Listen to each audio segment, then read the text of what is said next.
Idaho Backroads, brought to you by Hammer Down River Excursions. Idaho is one of the most seismically active states in the U.S., and recently it has been very active. Just Friday, a famous feature in the Sawtooth Mountains came tumbling down during a strong aftershock to a March earthquake.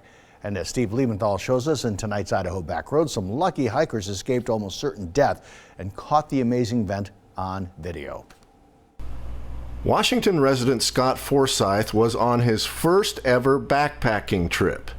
He was with Idaho friends experienced in hiking and climbing. The landscape photographer was using his camera to capture the grandeur of the Sawtooth Mountains surrounding Barren Lake. As the group hiked under a famous feature, one had what would turn out to be a foreboding thought. And it was funny because we looked up at the rock, Barren Spire, or Old Smoothie as they call it. And we were all saying, man, could you imagine if that thing came down? 4 hours later, they were at their camp, relaxing with a few drinks, when the ground started to shake.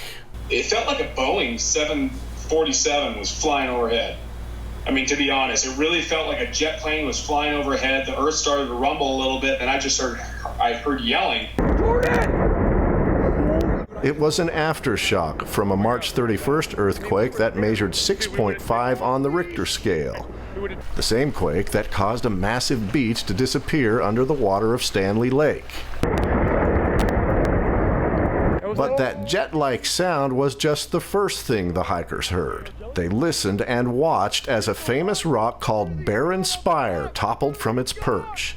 Smoothie came down! Many climbers, including Forsyth's boisterous friend, referred to the spire fondly as Old Smoothie.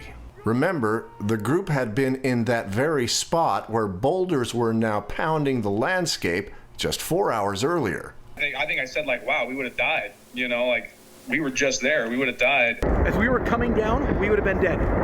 It's the kind of thing Idaho State University professor Glenn Thackeray warned Stanley residents about a decade ago after discovering an active fault now known as the Sawtooth Fault.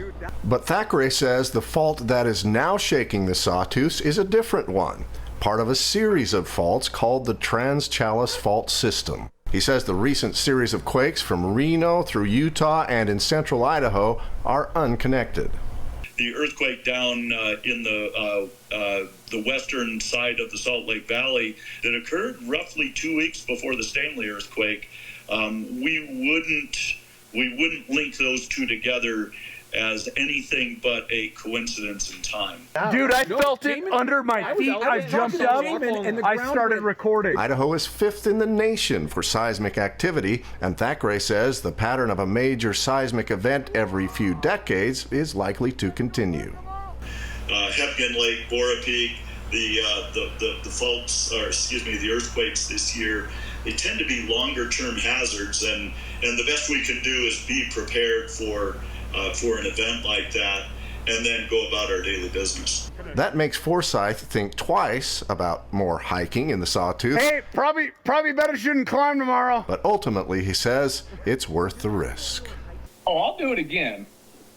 I probably won't go to that ridge for another year. I don't know if anyone should be hiking up there right now. Steve Liebenthal. Smoothie is gone! Idaho News 6.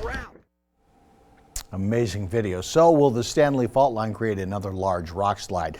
That ISU professor says it could happen tomorrow, could happen in 100 years, could happen in 1,000 years. He suggests Stanley residents take precautions like attaching tall bookcases to the wall. All right, coming up.